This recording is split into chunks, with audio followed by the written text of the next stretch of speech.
India is beginning to feel the ripple effect of the widening West Asia conflict, with disruptions in the supply of commercial LPG cylinders used by restaurants, hotels and food businesses. As News9 has been reporting, the impact is already visible in major cities including Bengaluru, Mumbai and Chennai, where eateries rely heavily on commercial cooking gas to run their kitchens. Authorities have prioritized domestic LPG for household, tightening supplies for commercial establishments in several areas.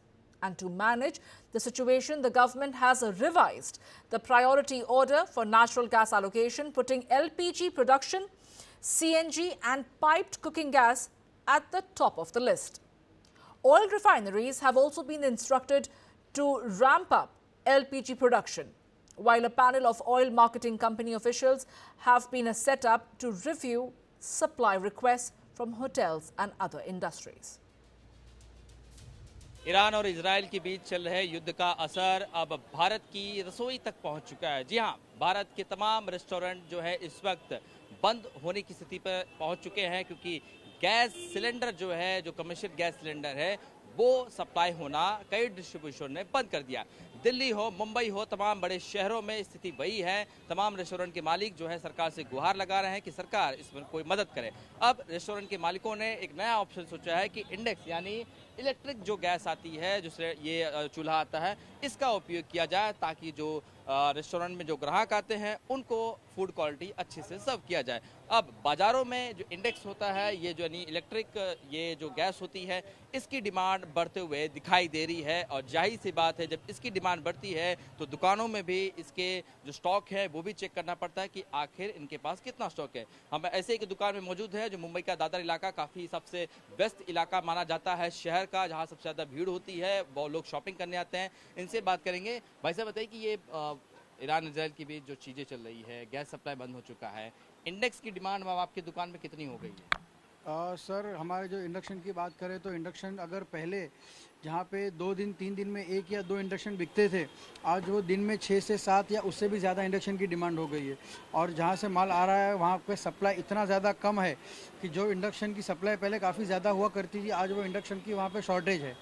आप regular induction की बात कीजिए, infrared inductions की बात कीजिए या फिर commercial cooktops की बात कीजिए, सब जगहों पे इंडक्शंस की डिमांड इतनी ज़्यादा बढ़ गई है जिसकी वजह से रेट काफ़ी ज़्यादा बढ़ चुके हैं। अब कितना बढ़ा रेट? पहले ये जब वॉर नहीं था तो कितने में बेचा करते थे, अब कितने में बेच रहे हैं? जो इंडक्शन का दाम पहले 2000 या 2500 रुपये का था, आज वो बढ़कर 3,500 से 4,000 रुपये हो चुका है। मगर कस्टमर 3,500-4,000 रुपये देने को तैयार है, मगर फिर भी इंडक्शन का माल नहीं मिल रहा है। इतनी ज़्यादा शॉर्टेज आ चुकी है इंडक्शन। 3,000 रुपये जो है इसके दाम है। 2,000 रुपये पहले ये बिकता था। ये इंडक्शन जो फिलहाल हर घर में और हर तमाम बड़े रेस्टोरेंट में इसकी ज़रूरत पड़ चुकी है, क्योंकि गैस की सप्लाई बंद हो चुकी है। अब महंगा लग रहा है आपको? ये पहले लेकर रख लेते? महंगा लगे या सस्ता लगे, अभी तो खरीदना है। 2 मैं खरीदा हूँ, अभी 3 पीस और चाहिए। कहाँ लेके जाएंगे? कमर्शियल होटल में काम अच्छा लग रहा है, वहाँ बोला लेके आइए। लेके जाना ही पड़ेगा ना। लेके जाएंगे तो फिर खाने का मेन्यू कार्ड भी बढ़ा देंगे। बढ़ेगा ही। अभी इसका पैसा किधर से भी तो हमको निकालना पड़ेगा ना। अभी इधर में बढ़ा के देगा तो उधर खाने में भी तो रेट बढ़ेगा। हर चीज में तो बिल्कुल बिल्कुल। घर का किचन जो है, जिस तरह से महंगाई बढ़ती है तो घर का किचन जब महंगा हो जाता है तो आम आदमी का बजट भी ढीला हो जाता है। इसी तरह से जब गैस सप्लाई बंद हो जाती है तो जो रेस्टोरेंट है, जो देश का किचन कहा जाता है, जहाँ पे लोगों को खाना सर्व किया जाता है, वो भी बढ़ते हुए दिखाई दे रहे हैं। तमाम मेन्यू कार्ड जो है वो बदल चुके हैं। अब इसी इंडेक्स यानी जो इलेक्ट्रिक चूल्हा है, उसी का उपयोग करके होटलों को फिलहाल कुछ दिनों के लिए चलाया जा रहा है।